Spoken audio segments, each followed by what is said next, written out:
How did you feel out there? How did things unfold? That race was like the most physical race I've been in a while. I can definitely say that. I think like in the first lap, I probably said to myself like, just stay on your feet, maybe like 2 or 3 times. So it was hectic. I thought my big toenail got ripped off and it hurt quite a bit in like the first 200. So anyway, just very happy with how it went. It was a little hectic out there. So just a matter of staying on your feet and trying to stay out of trouble more than anything else? Most of the beginning of the race, yeah, and then like just having a thing next to me gave me a lot of confidence because I knew like she seemed so relaxed and like if anything moved, I knew that I could kind of follow her out. So I was just like trying to stay right there, but it was just like I told Nikki, hey, good job. That was the hardest one out of the last 3 from my perspective. So out of the last 3 national championships? Yeah, that race, it wasn't the fastest, but it was definitely the most physical and just like the most challenging. Yeah. How did that change the dynamic, having someone like a thing in the race?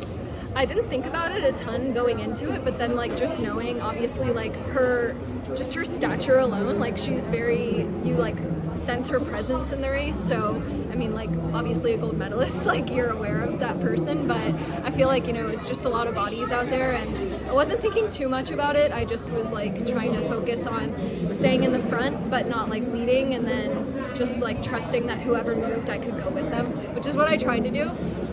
But yeah. After past teams, it seems like you were running around smiling, jumping for joy a little bit more. This one, you seemed quite exhausted. What did you say to your fiance when you kind of like stumbled over and finally made it over to him? I think I told him, I was like, that one was the hardest. Like it was just really stressful.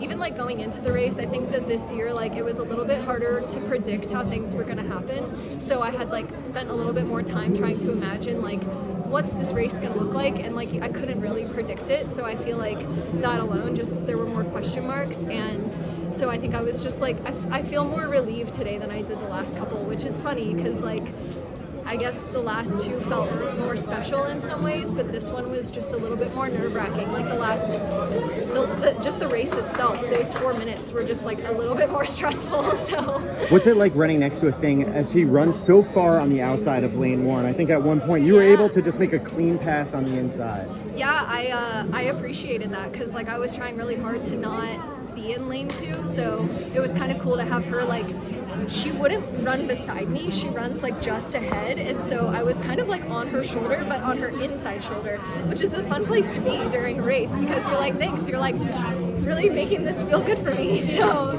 most of the race next to her felt pretty good. So you've had some big breakthroughs this year, especially that 4:18 mile. Any major differences that you would contribute to that in your training?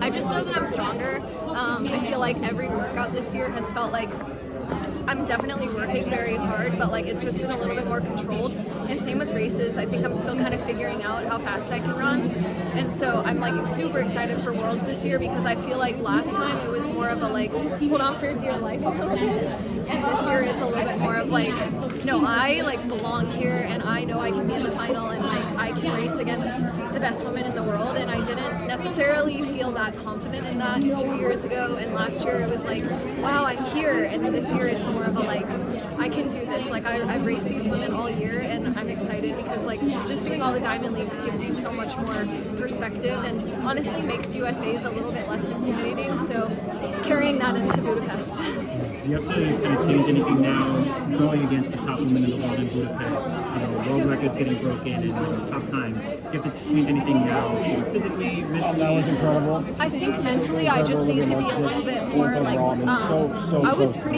was a little bit stressed this week. Like I really felt like, not necessarily pressure, but like I really know that I can do something, not special, but like I believe how Worlds is going to go. It's going to be better than the last time. So I just knew like, don't mess this up, like get there. And now this time, like going into it, I just need to feel a little bit more like, not like it's going to be easy by any means, but like fight and get in that final and then like really believe in it and give yourself a chance. So that's just more like a mental shift altogether.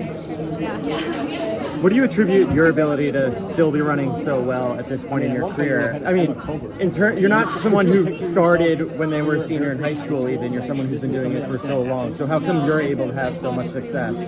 It's for all about forever. No, yeah, no. I mean, thank you, Kyle. I think it's like obviously I had a dip for a few years there, and that I think like those years almost helped me like continue on because I almost like was so stagnant for 4 or 5 years that I didn't really overdo it. But I feel like being able to carry that into my 30s now, it's more just like I'm around incredible people, and I'm around like such strong women. Like I'm surrounded by Emma Coburn, Emma Bates, so many people who are like really finding themselves in their 30s and like still doing very competitive, great things as runners. So, I mean, I think that there's something about that, but also like Joe's mentality as a coach is like so focused on longevity. So we're not cutting corners. Like we eat a ton of food, we train our asses off, we do the right stuff in the gym. I mean, it's just like I get out of bed now and I'm in less pain than I was at age 24. Like when I used to get out of bed, my foot would hurt, and now I'm just like popping up, like feeling good. And sometimes I think I'm like, Joe is a mastermind with like just the right kind of stuff in the gym. It's all about the little details and like fueling properly and napping every day. Yeah, all that stuff. How much fun is it? Like, is it? I know It's fun when you're like when you have this and you're like doing this. That's fun. I will say like practice is awesome with the people that I'm around every day. We do give a lot. Like there's stuff that's hard to not be a part of. Like I watch other things in life that I'm missing out on, but then like making teams honestly makes it all worth it because that's like really the biggest goal. So yeah, it's very fun. It's Congrats, Cory. Thank you.